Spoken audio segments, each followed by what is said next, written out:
made His light shine in our hearts to give us the light of the knowledge of the glory of God in the face of Christ. Now, that's a rather simple little walk through a passage where he is dealing again with ongoing things, deceptions.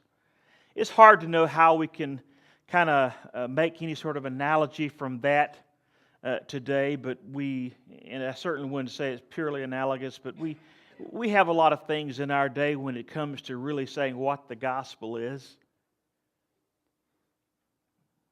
In fact, not long ago, there was a poll taken. I've got my coffee cup in my hand, don't I? There was a poll taken from a number of church members from a variety of denominations, including the pastors themselves.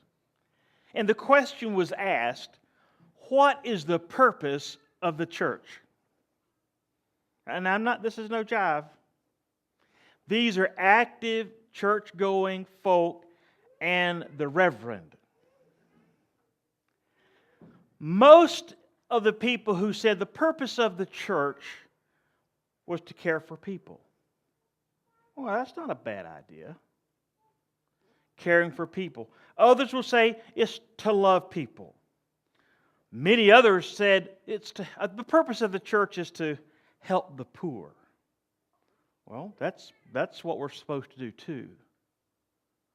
There was about a microscopic percentage, and I don't recall the exact percentage amount, and only one reverend out of all of the reverends answered this question. The purpose of the church is to share the gospel of Christ. Only one reverend got it right. And all the other church folks, for the most part, were walking in blindness because they had not been given the light. So, I wonder, guys, what is it the problem that we have with Jesus? I'm amazed, probably in our city, and I know in other cities where I have lived, that even within the realm of evangelicals, what is a bit nebulous anymore, it used to mean something. I'm not sure what that means anymore. There are differences of opinion about the exclusivity, I know I shouldn't have said that word, exclusivity of Christ and Christ alone. And Him being God's Son, and He being the Christ, the light, the gospel of Christ that will light the way for people to come to know God. Jesus is the way, the truth, and the life. No man comes to the Father but through me. What problem do we have? Why is it that within our church, when it comes to shining the light, because I think we all get the light part. Let's shine the light. Why is it that we don't really understand fully what that means? Because I think that perhaps we have, on the one hand, become politically calloused in a very pluralistic society that has everything with everybody okay. Your light is good and my light is good. Your light may shine brighter than my light, but, my light's still a good light. And it's gotten to the point, almost down to the days that I can imagine that Paul was dealing with in Corinth, when you had all these false teaching. Well, this light's as good as Paul's light. This gospel is just as good as our gospel over here, the way we believe. In fact, we have a few fringe benefits. We got the little temple upstairs, and we got a lot of benefits if you join our club.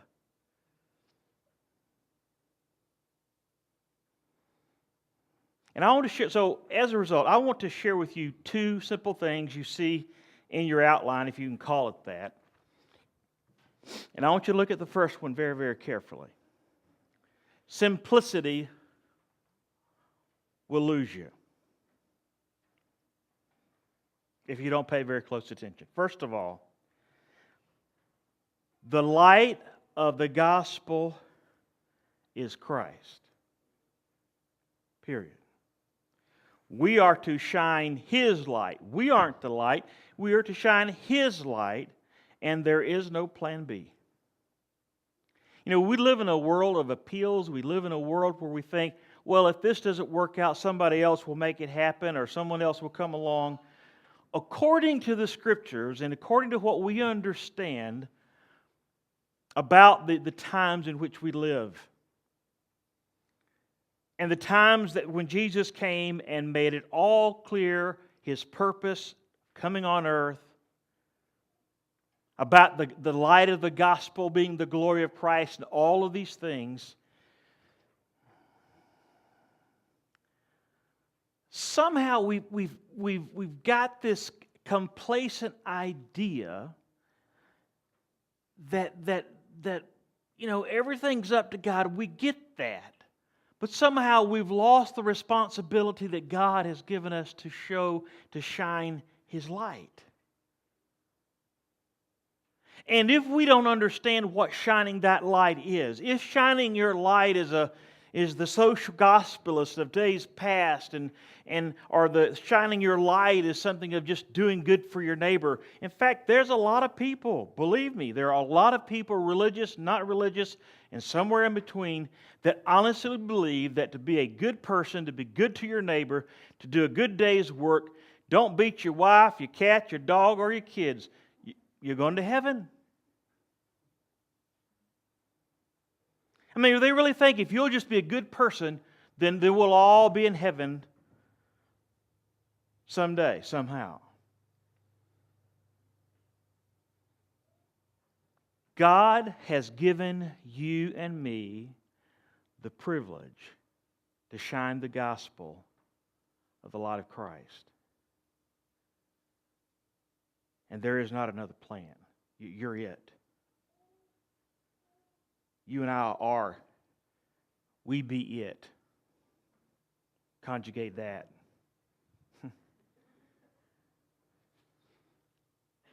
Do you hear me?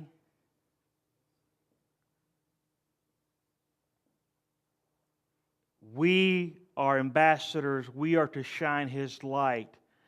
For whatever in the sovereign plan of God He has chosen no other way, we are it. He went, He left us to shine the light of the gospel of Christ. Are you shining it? And I think that's where things get a bit ambiguous. Well, of course, I go to church every Sunday. Yeah, I give money. Yeah, I helped out with the movie night. And yeah, I'm going to pass out popsicles at the park. When in fact we know you'll eat half of them before you pass the other half out. See, you're already thinking this through. Well, these are all good things. We are to do good. We are to love God and love people. We are to care for people. We ought to be on the cutting edge of reaching out and helping and meeting the needs of people. Absolutely. But if all you do is pass out suckers, we've become one. Because without Jesus, it's just a sucker. So what is the problem we have with Jesus? It's a universal thing. Whether it be talking about multiple religions or you see something on television or some sort of interview, people talk about religions and God. I was just watching something last night.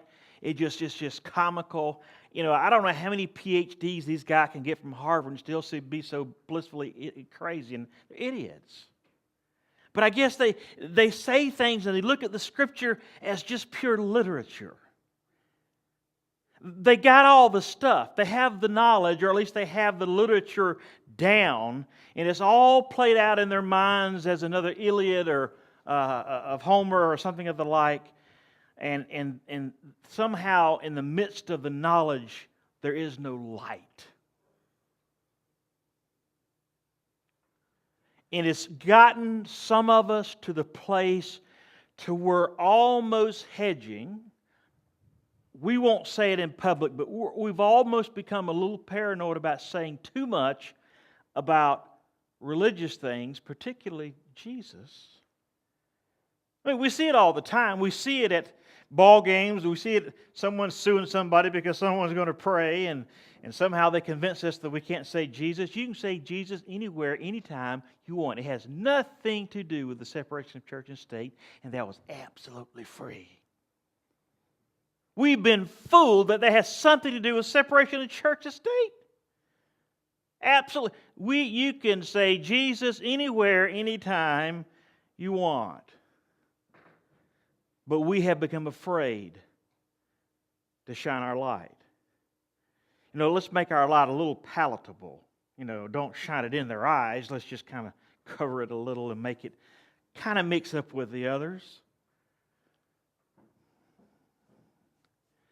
The second thing I want you to see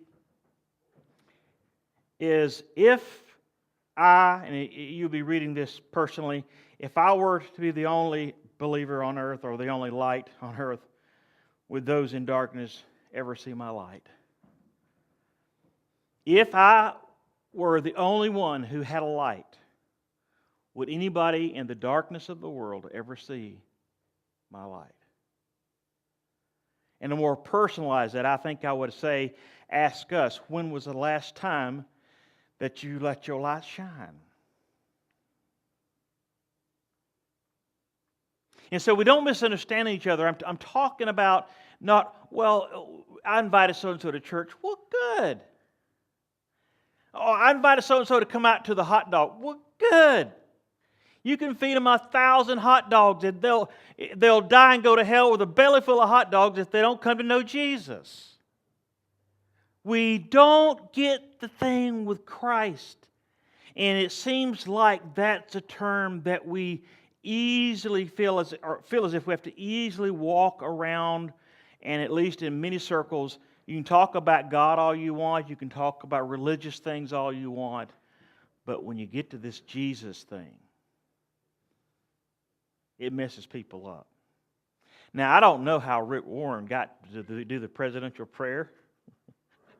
I think he said Jesus in every language known to man. He just let her rip. Who's the guy that was television liberal host for so many years? Oh, fiddlesticks. Anyway, it freaked out so many reporters. What was that Rick Warren guy doing, calling Jesus down from heaven at the inaugural address? See, everything's cool about God. And God, some don't even like that. But God, and let's be good to each other. And can't we just get along and help one another? But boy, you come down with the Jesus thing, people just freak out. But you know what? I don't know about you, and maybe we have not really seen the world as we should see it.